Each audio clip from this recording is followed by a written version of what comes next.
Hello, my fellow Americans, and the people who brought me the dance, Delawareans.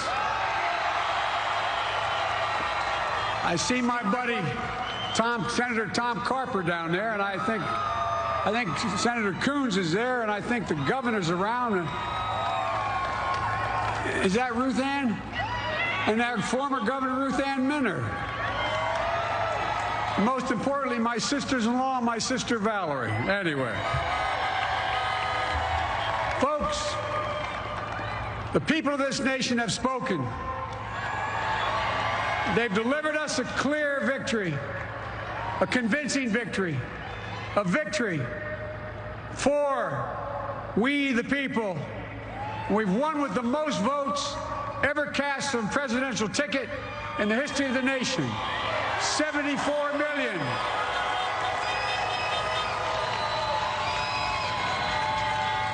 What I must admit has surprised me. Tonight, we're seeing all over this nation, all cities and all parts of the country, indeed across the world, an outpouring of joy, of hope, renewed faith in tomorrow, bring a better day. And I'm humbled by the trust and confidence you placed in me. I pledge to be a president who seeks not to divide, but unify, who doesn't see red states and blue states, only sees the United States, and work with all my heart, with the confidence of the whole people, to win the confidence of all of you. And for that is what America, I believe, is about. It's about people.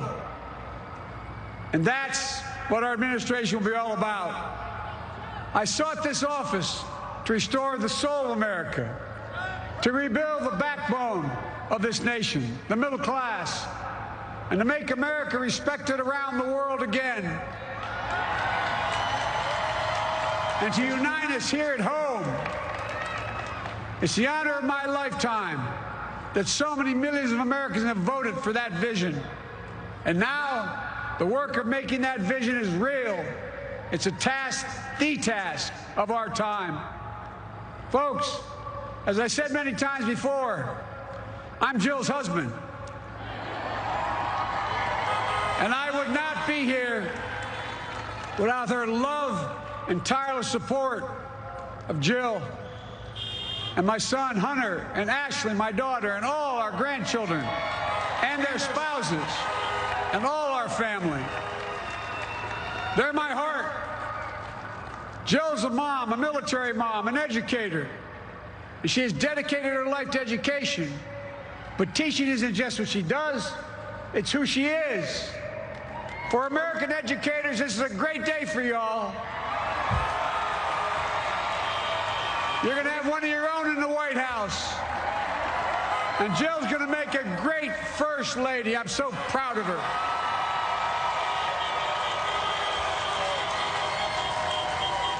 And I'll have the honor of serving with the fantastic Vice President who you just heard from, Kamala Harris,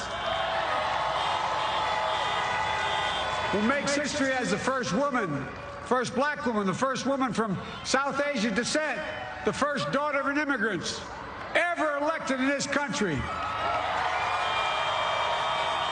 Don't tell me it's not possible in the United States. It's long overdue. And we're reminded tonight of those who fought so hard for so many years to make this happen. But once again, America's bent the arc of the moral universe more toward justice. Kamala, Doug, like it or not, your family, you become an honorary Biden, there's no way out. All those of you who volunteered and worked the polls in the middle of this pandemic, local elected officials, you deserve a special thanks from the entire nation. And to my campaign team and all the volunteers and all who gave so much of themselves to make this moment possible, I owe you. I owe you. I owe you everything. And to all those who supported us, I'm proud of the campaign we built and ran. I'm proud of the coalition we put together, the broadest and most diverse coalition in history. Democrats, Republicans, independents, progressives, moderates, conservatives, young, old, urban, suburban, rural, gay, straight, transgender, white, Latino, Asian, Native American. I mean it, especially those moments, and especially those moments when this campaign was at its lowest ebb. The African-American community stood up again for me. You've always had my back, and I'll have yours. I said at the outset, I wanted to represent this campaign to represent and look like America. We've done that. Now that's what I want the administration to look like and act like. For all those of you who voted for President Trump, I understand the disappointment tonight. I've lost a couple times myself, but now let's give each other a chance. It's time to put away the harsh rhetoric, lower the temperature, see each other again, listen to each other again. And to make progress, we have to stop treating our opponents as our enemies. They are not our enemies. They are Americans. They're Americans.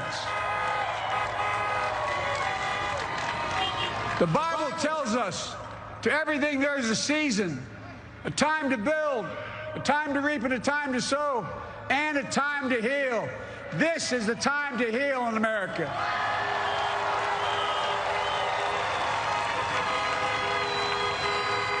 Now this campaign is over. What is the will of the people? What is our mandate? I believe it's this. Americans have called upon us to marshal the forces of decency, the forces of fairness, to marshal the forces of science and the forces of hope in the great battles of our time. The battle to control the virus, the battle to build prosperity, the battle to secure your family's health care, the battle to achieve racial justice and root out systemic racism in this country. And the battle to save our planet by getting climate under control. The battle to restore decency, defend democracy, and give everybody in this country a fair shot. That's all they're asking for, a fair shot. Folks, our work begins with getting COVID under control. We cannot repair the economy, restore our vitality, or relish life's most precious moments, hugging our grandchildren, our children, our birthdays, weddings, graduations, all the moments that matter most to us until we get it under control. On Monday, I will name a group of leading scientists and experts as transition advisors to help take the Biden-Harris COVID plan and convert it into an action blueprint that will start on January the 20th, 2021. That plan will be built on bedrock science. It will be constructed out of compassion, empathy, and concern. I will spare no effort, none, or any commitment to turn around this pandemic. Folks, I'm a proud Democrat, but I will govern as an American president. I'll work as hard for those who didn't vote for me as those who did. Let this grim era of demonization in America begin to end here and now.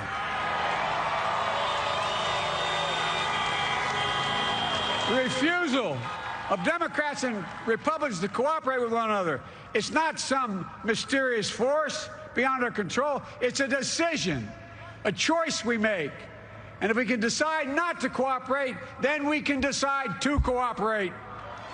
And I believe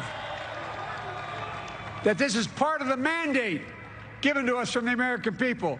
They want us to cooperate in their interest. And that's the choice I'll make. And I'll call on Congress, Democrats and Republicans alike, to make that choice with me. The American story is about slow yet steadily widening the opportunities in America. And make no mistake, too many dreams have been deferred for too long. We must make the promises of the country real for everybody, no matter their race, their ethnicity, their faith, their identity, or their disability. Folks, America has always been shaped by inflection points, by moments in time where we've made hard decisions about who we are and what we want to be.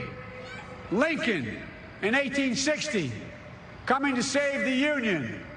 FDR in 1932, promising a beleaguered country a new deal. JFK in 1960, pledging a new frontier. And 12 years ago, when Barack Obama made history, he told us, yes, we can. Well, folks, we stand at an inflection point. We have an opportunity to defeat despair, to build a nation of prosperity and purpose. We can do it. I know we can. I've long talked about the battle for the soul of America. We must restore the soul of America. Our nation is shaped by the constant battle between our better angels and our darkest impulses. And what presidents say in this battle matters. It's time for our better angels to prevail. Tonight, the whole world is watching America. And I believe at our best, America is a beacon for the globe. We will not lead. We will lead not only by the example of our power, but by the power of our example. I've always believed, many of you heard me say it, I've always believed we can define America in one word: possibilities. That in America, everyone should be given an opportunity to go as far as their dreams and God-given ability will take them. You see, I believe in the possibilities of this country. We're always looking ahead to an America that's freer and more just, ahead to an America that creates jobs with dignity and respect, ahead of America that cures diseases like cancer and Alzheimer's, ahead to an America that never leaves anyone behind, ahead of America that never gives up, never gives in. This is a great nation. It's always been a bad bet to bet against America. We're good people. This is the United States of America, and there's never been anything we've been not able to do when we've done it together. Folks, in the last days of the campaign, I began thinking about a hymn that means a lot to me and my family, particularly my deceased son, Bo. It captures the faith that sustains me and which I believe sustains America. And I hope it can provide some comfort and solace the 230,000 Americans who've lost a loved one to this terrible virus this year. My heart goes out to each and every one of you. Hopefully this hymn gives you solace as well. And it goes like this: and he will raise you up on eagle's wings, bear you on the breath of dawn, and make you to shine like the sun, and hold you in the palm of his hand. And now together, on eagle's wings, we embark on the work that God and history have called upon us to do, with full hearts and steady hands, with faith in America and in each other, with love of country, a thirst for justice. Let us be the nation that we know we can be, a nation united, a nation strengthened, a nation healed. The United States of America, ladies and gentlemen, there's never been anything we've tried we've not been able to do. So remember, as our grandpapa used to say when I walked out of his home when I was a kid up in Scranton, he said, "Joey, keep the faith." And our grandmother, when she was alive, she yelled, "No, Joey, spread it. Spread the faith. God love you all. May God bless America, and may God protect our troops." Thank you, thank you, thank you.